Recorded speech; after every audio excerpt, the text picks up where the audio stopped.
Bienvenue sur la chaîne consacrée à la radiesthésie étonnante. Voilà 3 corps, et chaque corps émet une onde à une certaine fréquence. Si 2 corps émettent une onde à la même fréquence, ils entrent en résonance et une nouvelle onde apparaît entre les deux, une onde qui va les lier entre eux, ce qui va leur permettre de s'échanger de l'énergie. Mais si le premier corps émet une onde à une certaine fréquence, comment peut-il savoir qu'une autre onde vibre à la même fréquence pour pouvoir entrer en résonance ? Bien, tout simplement parce qu'il est capable de recevoir et donc de capter cette onde de même fréquence, et comme on sait que tout ce qui existe dans la nature émet forcément une onde, tout ce qui existe dans la nature est émetteur et récepteur d'ondes à la fois. En conclusion, un corps qui émet un certain type d'onde et qui ne serait pas capable de capter ce même type d'onde, ça n'existe tout simplement pas dans la nature. Et c'est exactement la même chose avec les pendules.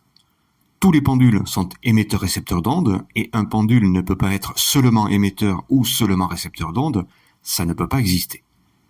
La vraie question avec les pendules, puisqu'ils sont tous émetteurs et récepteurs d'ondes, c'est de savoir quel type d'onde ils émettent pour savoir quel type d'onde ils sont capables de capter.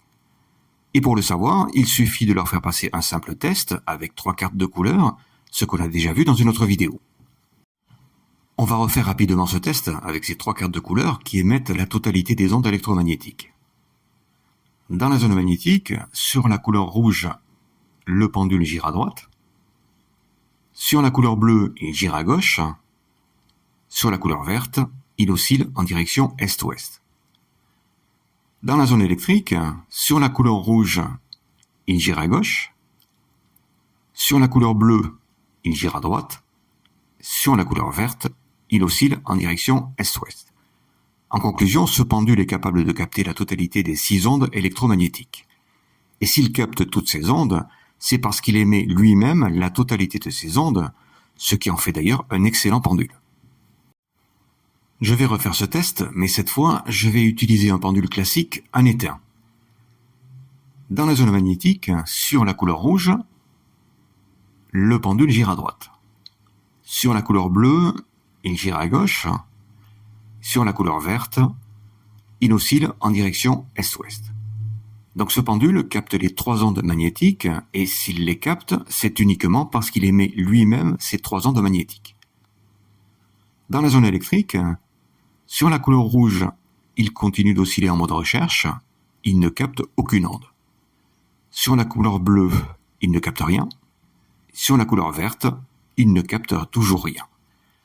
Ici, le pendule ne capte aucune onde électrique, et s'il ne les capte pas, c'est tout simplement parce qu'il n'émet lui-même aucune de ces ondes électriques. Alors pourquoi ce pendule en éteint est incapable de capter les ondes électriques ? Il y a 3 critères qui entrent en jeu, et le premier, c'est le matériau dont le pendule est constitué. On sait que tous les matériaux sont constitués d'un ou plusieurs éléments simples, et ici, on a un pendule qui est constitué d'un seul élément, l'étain.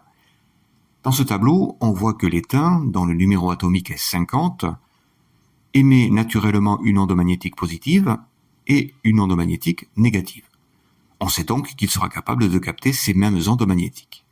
Par contre, on voit que l'étain n'émet pas d'onde électrique positive, ni d'onde électrique négative, et qu'il ne sera donc jamais capable de capter les ondes électriques. C'est aussi simple que ça, et c'est valable pour la totalité des éléments. Et je peux même tester ce pendule en éteint avec le mien. Dans la zone magnétique, mon pendule oscille en direction est-ouest, ce qui montre qu'il a bien capté une onde positive et négative, magnétique. Dans la zone électrique, mon pendule continue d'osciller en mode recherche parce qu'il ne capte aucune onde électrique. Le second critère, c'est sa couleur. On a vu que toutes les couleurs émettent la totalité des ondes électromagnétiques, et ce tableau résume toutes les ondes que les couleurs émettent. On voit que les couleurs rouge, orange et jaune émettent des ondes magnétiques uniquement positives et des ondes électriques uniquement négatives. Si on a un pendule peint avec l'une de ces 3 couleurs, il ne sera donc capable de capter que des ondes magnétiques positives et des ondes électriques négatives.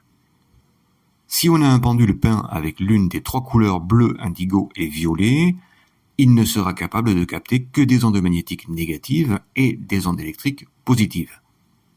Un pendule de couleur verte sera capable de capter la totalité des ondes électromagnétiques. Un pendule de couleur noire qui n'émet que des ondes magnétiques, ne pourra capter que les ondes magnétiques et pas les ondes électriques. Et enfin, un pendule de couleur blanche qui n'émet que des ondes électriques ne pourra donc capter que les ondes électriques et aucune onde magnétique. Alors pourquoi mon pendule, qui est un ébène, donc de couleur naturellement noire, est capable de capter les ondes électriques alors qu'on le voit bien sur ce tableau, la couleur noire n'émet aucune onde électrique?